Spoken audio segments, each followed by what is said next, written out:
السلام علیکم ورحمۃ اللہ وبرکاتہ۔ میرے بھائیو، تمام تعریفیں اس اللہ کے لیے ہیں جس نے ایمان کے نور سے ہمارے دلوں کو منور کیا۔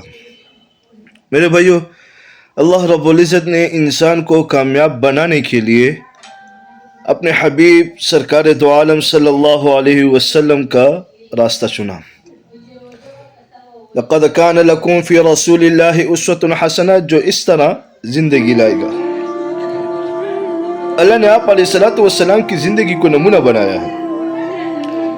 جب تک نمونے کے مطابق زندگی نہیں ہوگی نا، تب تک کبھی خیر کی توقع مت کرنا۔ اگر اہل علم بھی اور علم کے مراکز بھی اگر اپنے ہی طریقے سے دین کو پھیلاتا ہے تو وہ خیر کا ذریعہ کبھی بھی نہیں بن سکتا۔ وہ شر ہی پھیلے گا، اس میں نہ برکت ہوگی، نہ خیر ہوگی، نہ سکون ہوگا، نہ لذت ہوگا، کچھ بھی نہیں ہوگا اس میں۔ محراب میرے نبی کا میراث ہے۔ محراب وہ جگہ جہاں سے اللہ رب العزت نے آپ علیہ السلام کے ذریعے سے دین کو پھیلایا۔ پہلے میرے نبی کے زمانے میں محراب اسلام کا راستہ تھا، لیکن اب محراب دینار کا راستہ بن گیا ہے، دولت کا راستہ بن گیا ہے۔ اہل علم اب نہیں رہے، اہل علم اب اہل دینار بن گئے ہیں۔ میں نے پہلے بھی کہا، میں بار بار کہتا ہوں، علماء کو اپنا حق حاصل کرنے کا جو طریقہ اللہ نے سکھایا، علماء کو اپنا حق حاصل کرنے کا جو شریعت نے راہ دکھایا، ٹھیک ہے کرے، لیکن جب اہل علم بھی دین کو دولت کا ذریعہ بنا دیتا ہے نا، اس اہل علم سے کبھی خیر نہیں پھیلے گا۔ سب سے بڑی بات یہ ہے کہ ہمارے مدارس سے 99% جاہل لوگ نکلتے ہیں۔ کوئی ناراض ہوتا ہے، اللہ اس سے خوش رکھے، لیکن ہمارے جو بڑے شیوخ ہیں نا، ان سے گلہ نہیں ہے، کیونکہ وہ اللہ کے ولی ہیں۔ وہ معاشرے کو بہتر بنانے کے لیے اپنی نیند، اپنا سکون، سب کچھ قربان کر دیتا ہے، لیکن اس کے نیچے یہ جو طبقہ بیٹھا ہوا ہے نا، یہ جو طبقہ، ان کے بارے میں کسی کے معلومات نہیں۔ آج کل 7 سالوں سے 8 سالوں سے جتنے بھی علماء فارغ ہوئے ہیں، میں ایک صوبے کا نام نہیں لیتا، اس صوبے میں یہ شر سب سے زیادہ ہے۔ جتنے بھی علماء فارغ ہوئے نا، میں تو خیر بس کیا عالم کہیں گے، لیکن وہ عالم کے نام پہ دبا ہے، عالم کا لباس پہن کے جاہل بنے ہوئے ہیں۔ ان کا کیا کام ہے؟ 6-7 سالوں سے مدارس میں کیا ہو رہا ہے؟ ایک طالب علم مدرسے میں داخلہ لے لیا، اولا ثانیہ ثالثہ پڑھ لیا، رابعہ غائب، خامسہ غائب، سادسہ غائب، چھوٹے دورے میں سابعہ میں کیا کرتے ہیں؟ سارا سال غائب، ٹھیک ہے، اور پھر مشکات شریف کے ختم میں شامل ہو جاتے ہیں۔ یہ بعض مدارس ایسے کرتے ہیں کہ وہ مشکات شریف کا دورہ کرواتے ہیں، 2 مہینے کا یا 3 مہینے کا دورہ کرواتے ہیں، وہ دورہ کر لیتے ہیں، اور پھر اس کے بعد سامن 8واں درجہ وہ بھی غائب، وہ ختم بخاری کے آخری مہینے میں بیٹھ جاتے ہیں۔ لو بھئی، ہمارا نواب صاحب عالم بن گئے، پیر بن گئے، ماشاءاللہ۔ ان کو کیا پتہ دین۔ ایک جگہ پہ میں بیٹھا ہوا تھا، ارد گرد علماء تھے، خیر ان کو اگر آپ عالم کہے یا کچھ بھی کہے، خیر عالم کہہ دیں گے، بس ایک لقب لگ گیا ہے۔ ارد گرد بیٹھے ہوئے تھے، ان کو حدیث کا بھی نہیں پتا کہ حدیث کتنے اقسام کے ہیں۔ میں نے ایک مولوی سے پوچھا کہ بخاری میں ایک حدیث ہے، وَبِهِ قَالَ حَدَّثَنَا فُلَانٌ وَحَدَّثَنَا فُلَانٌ وَحَدَّثَ فُلَان، ٹھیک ہے، اس کے بیچ میں آ گیا وَقَالَ حَدَّثَنَا۔ میں نے کہا یہاں پہ وَقَالَ کا کیا مطلب ہے؟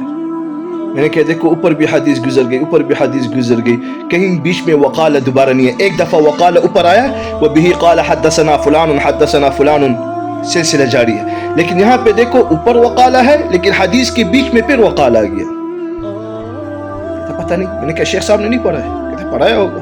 کہتے ہم تو آخری مہینے میں گئے تھے. کہتے اچھا. دوسرے سے پوچھا اس کا بھی یہ حال, تیسرے سے پوچھا اس کا بھی یہ حال, چوتھے کا پوچھا اس سے بھی یہ حال. یہ ہمارا حال ہے. یہ مولوی جو ہے نا, مولوی پورا ساری زندگی عیاشی کرتے ہیں, لیکن جب دور حدیث کا وقت آ جاتا ہے نا, دور حدیث کا وقت, تو یہ لوگ دور حدیث کے آخری دنوں میں, آخری مہینے میں کیا کرتے ہیں یار, کیا کریں گے, ٹینشن ہو جاتی ہے ان کو. کس چیز کی ٹینشن ہو جاتی ہے؟ رزق کی ٹینشن. اوے اللہ, 8 سال تم نے مدرسے میں گزارا, تمہارا یقین اب تک نہیں بنا کہ یہ لوگ سوچتے ہیں کہ بھئی کیا ہم تو مولوی ہو گئے, اب کیا کریں گے, اب کہاں سے کمائیں گے, کہاں جائیں گے. ان کی سوچ میں صرف 2 راستے ہیں, یا تو مسجد یا مدرسہ. کہ میرے نبی نے صرف مسجد کو سنبھالا تھا, میرے نبی نے صرف مدرسے کو سنبھالا تھا, میرے نبی نے, میرے صحابہ نے صرف مدرسہ اور مسجد سنبھالی تھی. محراب سے تو اللہ کے نبی نے ہر طریقہ پہلایا ہے, ہم تک پہنچایا ہے. بس یہ لوگ علم کا تو پتہ نہیں. خیر, بس وہ خطابت کا کورس کر لیتے ہیں, کس طرح خطابت کرنا ہے, جذبے کے ساتھ, ولولے کے ساتھ, یا پیار و محبت سے, کیسے, یہ سیکھ لیتے ہیں. خدا کی قسم, یہ مولوی جب محراب میں آ جاتا نا, محراب میں ان کو اصلاح کا بیان نہیں آتا کہ اصلاح کا بیان کسے کہتے ہیں, معاشرے کو بنانا نہیں آتا. انہوں نے محراب کو یا تو جنت بنایا ہے, یا دوزخ بنایا ہے, یا تو شعبان کے مہینے کا زکوٰۃ کا بنایا ہے, اور یا تو رمضان کے مہینے میں صدقہ اور یہ فدیہ اس کا بنایا ہے. ان کو صرف اس کام کے لیے چھوڑ.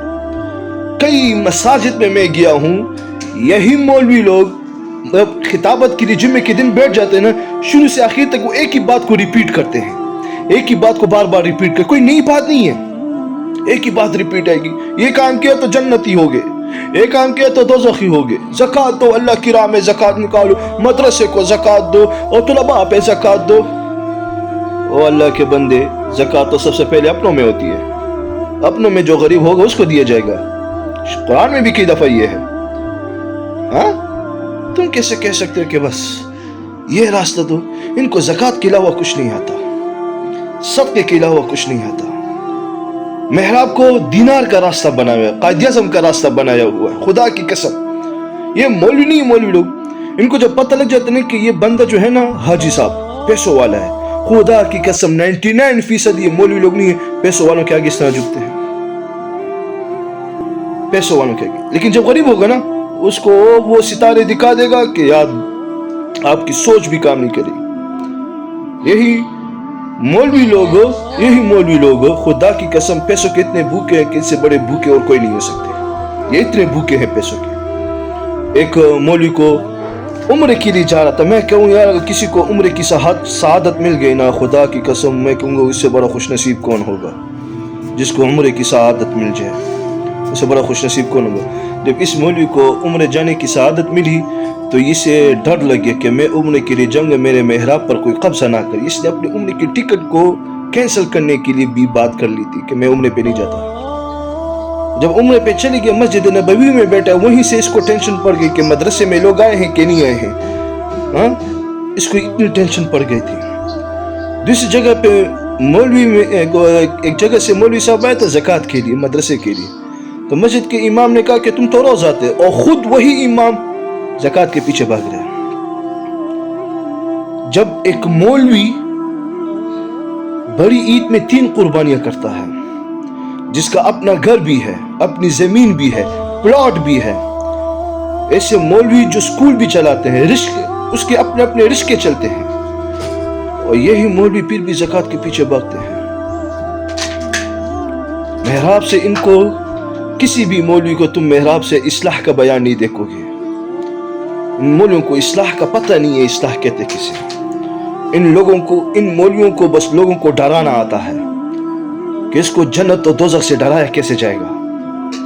کسی مولوی کو میں نہیں دیکھا کسی کو نمازی بنایا ہو. اس لیے خدا را, یہ محراب میرے نبی کی سنت ہے.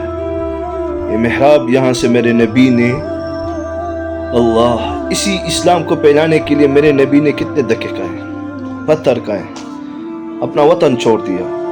اسی محراب سے پورا زندگی کے راستے میرے نبی نے نکالے. ہم مولویوں نے کیا کیا؟ ہم مولویوں نے کیا کیا؟ ہم مولوی کچھ نہیں کر سکتے، پیٹ کے بھوکے ہیں بس. ہم مولویوں نے نہ کبھی معاشرہ بنایا، نہ میاں بیوی کے بیچ میں اصلاح بنی. اس مولوی کو خاوند کے حقوق یاد ہیں، بیوی کے حقوق یاد نہیں، ماں باپ کے حقوق یاد ہیں، اولاد کے حقوق یاد نہیں، بیٹے کے حقوق یاد ہیں، بیٹی کے حقوق یاد نہیں. یہ مولوی کیا کرے گا محراب سے؟ کیوں صبح کی نماز میں لوگ نہیں ہوتے؟ کیوں تم جمعے کا خطبہ ختم کر کے بھی مسجد خالی ہوتی ہے؟ کیوں خالی ہوتی ہے؟ کیونکہ مولوی ایسا ہے، کیونکہ وہ سجدہ لگاتا ہے تو پیسوں کے لیے لگاتا ہے. ہاں تمہارا جو حق ہے وہ پیسے لو. مولوی سجدہ لگاتا ہے پیسوں کے لیے یار، اور محراب میں بھی چڑھا ہوتا ہے پیسوں کے لیے چڑھا ہوتا ہے. میں یہ نہیں کہہ رہا کہ تم لوگوں کا حق نہیں ہے پیسہ کماؤ، لیکن پیسہ حلال سے کماؤ، نہ حرام سے کیوں کماتے ہیں؟ خدا کی قسم سے مولوی کیا کہتے ہیں اپنے مقتدیوں کے بارے میں؟ یہ تمام کے تمام یہ لوگ ہیں، ان کے ساتھ ایسے ہی کرنا چاہیے. یہ ہماری سوچ ہے مولویوں کی، پیسوں والوں کے آگے جھکنا اور غریب والوں کو ڈنڈا دکھانا. جیسے کہ حکومت غریب والوں کو ڈنڈا دکھاتا ہے، پیسوں والوں کے آگے جھکے ہوتے ہیں، ایسے یہ مسجد کے مولوی بھی حاجی صاحب کے آگے جھکے ہوتے ہیں اور غریب کو ڈنڈا دکھاتے ہیں. یہ محراب سے میرے لیے کیا خیر پھیلائے گا؟ اللہ رب العزت نے اس مسجد سے بھی برکت اٹھا لی نا، اللہ رب العزت نے اس مسجد سے بھی خیر اٹھا لی ہے کہ جمعے کی نماز کے لیے بھی کوئی نہیں آتا. پتہ ہے کہ یہ مولوی جو بات کرتا ہے یہ بھی پیسوں کے لیے کرتا ہے. صرف زکوٰۃ کو اس کو پتہ ہے، صدقہ کا پتہ ہے، نہ دین کا پتہ، نہ شریعت کا پتہ، نہ اصلاح کا پتہ. میں نے ایسے بھی مولوی دیکھے ہیں کہ مسجد میں محراب پہ چڑھ کے جمعے کا بیان کرتے ہیں تو جو مسائل بیان کرتے ہیں اس مسائل کی بھی ہاتھ پاؤں توڑ دیتے ہیں، مسائل کا بھی نہیں پتہ ہوتا نا. کچھ لوگوں نے، مولویوں نے مسجد سے خلافت کا سلسلہ بنایا ہے، اپنے کے بعد اپنے بیٹے کے لیے راستہ بنایا ہے کہ پیسوں کا دروازہ بند نہ ہو جائے. وہ ایسا بیٹا کہ جس کی داڑھی بھی منڈی ہوئی ہوتی ہے، ایسا بیٹا کہ جس نے قرآن کا ہاتھ پاؤں توڑا ہوا ہوتا ہے. خلافت کا سلسلہ بنا دیا جاتا ہے. اپنے بیٹوں کو بس مدرسے میں ڈالو، قرآن حفظ کراؤ، اچھی تجوید کراؤ، اچھی آواز سکھاؤ، مدرسے میں بٹھاؤ، علم کراؤ، تاکہ میرے بات یہ اس مسند پہ بیٹھ جائے، تاکہ ہمارے لیے دروازہ کھلتا رہے. تم مولویوں کا جب سوچ یہ ہو محراب سے خلافت کا سلسلہ بنانا، تو تمہاری نماز میں کوئی خیر ہوگی؟ اس مسجد میں بھی اللہ خیر نہیں لاتے. ان مولویوں سے جا کے پوچھو، 20 سال تم لوگوں نے مسجد میں امامتی کی، کسی ایک جمعے میں مجھے بتاؤ، کسی ایک جمعے میں کہ تم لوگوں نے اس جمعے کے دن سنت کا طریقہ اپنایا ہو کہ پہلی رکعت میں سورۃ الاعلیٰ پوری پڑھی ہو، دوسری رکعت میں سورۃ الغاشیہ پوری پڑھی ہو. یہاں پہ ان کو کیا مسئلہ یاد آ جاتا ہے؟ بھائی یہ ضروری نہیں ہے، صرف تلاوت کرنا ضروری ہے. جب تم نماز میں بھی میرے نبی کی سنت کو نہیں اپنا سکتے تو لعنت ہے پھر تجھ پہ، لعنت ہو تجھ پہ. میری نبی کی سنت تم نہیں اپنا سکتے. ایک دفعہ ہمارے استاد حضرت میاں محمود صاحب دامت برکاتہ ہمیں فرمایا نہیں معذرت، ہمارے استاد بڑے حضرت جی حضرت مفتی محمد حسن صاحب دامت برکاتہ، انہوں نے فرمایا کہ ایک دفعہ حسین احمد مدنی رحمۃ اللہ علیہ کا آنا لاہور ہوا تھا. لاہور میں کسی علاقے میں، نام نہیں لوں گا، کسی علاقے میں ایک مسجد میں جمعے کی نماز کے لیے جب وہ داخل ہوئے تو جو مولوی صاحب تھے اس نے جب نماز شروع کی کہ پہلی رکعت میں سورۃ الکافرون پڑھی اور دوسری رکعت میں سورۃ النصر پڑھی جمعے کی نماز میں، تو سلام پھیرتے ہی حضرت جی نے کہا کہ ایسے مسجد پر بلڈوزر پھیرا دو جس مسجد میں بھی میرے نبی کا سنت نہ ہو. ہاں، ہمارے علماء کو نماز کا سنت کا طریقہ نہیں پتا تو یہ غیر کو دین کیا سکھائیں گے؟ یہ صرف زکوٰۃ دو، ان کو صدقہ دو، ان کو فدیہ دو، بس جنت و دوزخ کا پتہ ہے، اصلاح کا نہیں پتہ، معاشرے کا نہیں پتہ. اس لیے خدا را میں ان بڑے حضرات سے کہتا ہوں کہ اپنے ان آنے والے ان جو علماء ہیں ان کو راہ دکھائے. یہ جو 2-3 سال کا علم پڑھ کے اپنے آپ کو مولوی کا پگڑی پہنا کے اپنے آپ کو بڑا علامہ سمجھتے ہیں. خدا رہا یہ دین کے ساتھ کھیل ہے, دین کے ساتھ نہ کھیلیں. ہم اس بدحالی کا شکار اس لیے ہوئے ہیں کہ ہم مولویوں نے دین کا شکار بنا. تو میں غیر سے کیا توقع کروں گا یار؟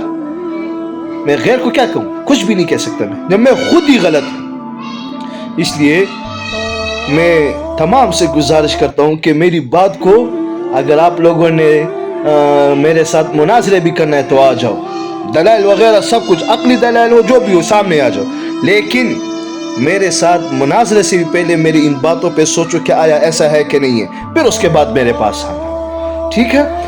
بس دعا یہی ہے کہ اللہ رب العزت ہمیں صحیح راہ پہ چلنے والا بنا, صحیح دین کو اپنانے والا بنا, دین کو صحیح طرح آگے تک پہنچانے والا اللہ ہمیں بنا. اللہ رب العزت ہمیں دین کی سمجھ عطا فرمائے اور صحیح طریقوں پہ اپنے نبی کی دین کو پہلانے والا بنائے. آمین والسلام.